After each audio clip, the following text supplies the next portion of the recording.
There's an old Russian proverb that divides knowledge into two kinds. One is the knowledge of the fox, who knows a little bit about everything. And then there's the knowledge of the hedgehog, which knows only one thing, but it really knows it well. And when we're practicing concentration, we're developing hedgehog knowledge. We focus on one thing and see how far that one thing can take us. We stay with the breath. We notice the breath. We observe the breath. We go back and forth over the breath. There are other topics we can bring in from time to time. Like sometimes you find you need to work with the 32 parts of the body, or you need metta meditation, or contemplation of death, for specific problems that come up in the mind. But the home base here is the breath. After all, it's where the Buddha found awakening.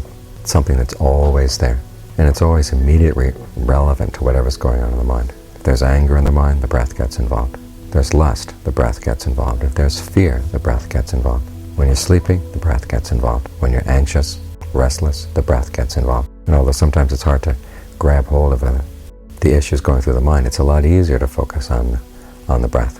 It's like two sides of the same coin. There's the mental side and there's the physical side. And so we work on things from the physical side because it's easier to see and easier to work with. There's in and there's out. Now, it could be long in or short in, or long out, short out, fast, slow, heavy, light.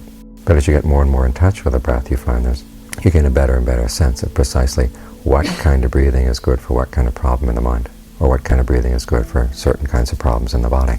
When you feel too cold or too hot, when you feel feverish, sluggish, when there are aches and pains in different parts of the body, you can attack them from the side of the breath and get an entirely new perspective on what's going on in this body-mind complex that we have. And ultimately you begin to see that the breath permeates just everything.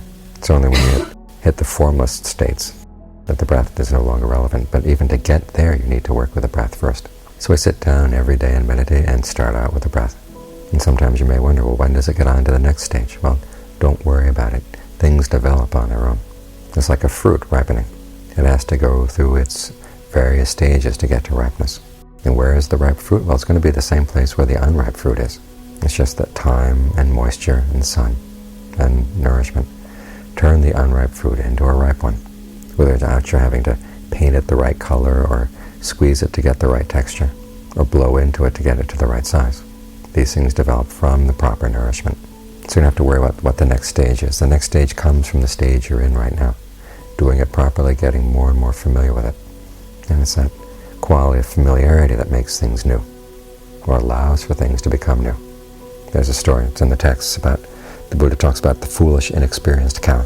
I've always liked that idea, an inexperienced cow who's eating grass on a meadow on one mountainside and happens to look over to another mountainside, and there's a green meadow over there. And the cow wonders, what's the grass like over there? What's the water like over there? Let's go find out. Now, because the cow is inexperienced, it doesn't know how to get from one mountain to the other, so it gets stuck down in the ravine, in the rocks, in the stream. And the problem is it can't get over to the other mountainside, and it can't get back to the mountainside it was originally on. It's like the person who's getting into a particular stage in the meditation and wonders, well, what's the next stage like? Let's go create the next stage.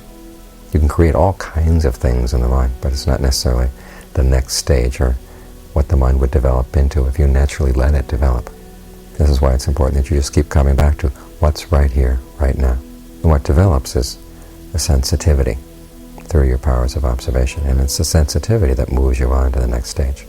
Not sitting down and reading the text to say, well, this stage of jhana has these factors, and then you let go of those factors to get into the second jhana. It's something that happens more naturally than that. You stay with the breath, work with the breath. Ultimately, you get to a point where you can't make it any better, and you know because you've tried. And John Fuhren gave the example of a water jar. You fill it with water, and finally you get to the point where the jar is full, and no matter how much more water you put into it, it can only hold that much. That's the point where you stop evaluating the breath and just be with the sensation of the breath. Allow the mind to get more and more absorbed in that sensation. And the whole issue of what happened to evaluation, what happened to directed thought, you don't have to think about it. You just focus zero on in on the breath, and this full sense of breath throughout the body. And as you stay with it, you begin to get more and more sensitive. And as you get more sensitive, you begin to realize that certain ways of focusing are more comfortable than others. And so you focus in on the more refined sense of the body that appears there. Same place, it's not in a different place at all, it's the same body. It's just there's a more refined side to it. You focus in on that. And as you stay with that, again, you get more and more sensitive, and you get to a point where because you're more sensitive, you can get to where the breath just stops. Now in doing this, you don't have to worry about where the different factors of jhana are. It's just pursuing that question of, once the mind is still, before it gets still, the question is, how can you make it still? Once it's still, how can you keep it there? And as you keep it there, you say, well, is there still something gross in here? Where's the more refined sensation in this? It's the beginning of the Four Noble Truths right there. You'll begin to look for where stress is. At this point, it's hard to call dukkha suffering. It's more like just a sense of stress. Even in this state of concentration, if you find that there's some stress, well, what are you doing to keep that stress going? What can you do to let it stop? And you notice, if you're sensitive, that it comes and goes, comes and goes. So you just focus in on the point where it's gone. And that becomes the next stage in the practice.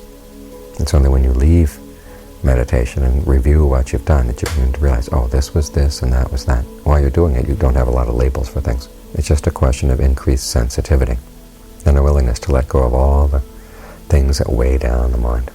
This is where the teachings on impermanence or inconstancy, stressfulness, and not self all come in. Because as you move from stage to stage, you get a sense of deeper and deeper solidity in the mind. Because you learn to realize, okay, where there's stress, you want to let it go. Don't latch onto it, don't identify with it. This is why the Buddha said that there's no jhana without discernment. And of course, there's no discernment without jhana. The mind really has to settle in. Discernment here, and in that sense, though, means transcendent discernment. The mind has to be really still for you to see things clearly. The more still it is, the more sensitive you can be. And the more sensitive you are, the more still the mind can become. These two qualities work together. So we go over the same spot day after day after day, staying with the breath, exploring the sensation of the breath energy in the body, playing with it, experimenting with it, learning how to manipulate it with skill. Sometimes we manipulate it without skill, and you'll learn that too. Certain ways of breathing give you a headache, certain ways of breathing make you uncomfortable, and you learn from your mistakes. But because you're going over the same territory over and over again, you really get to know it well.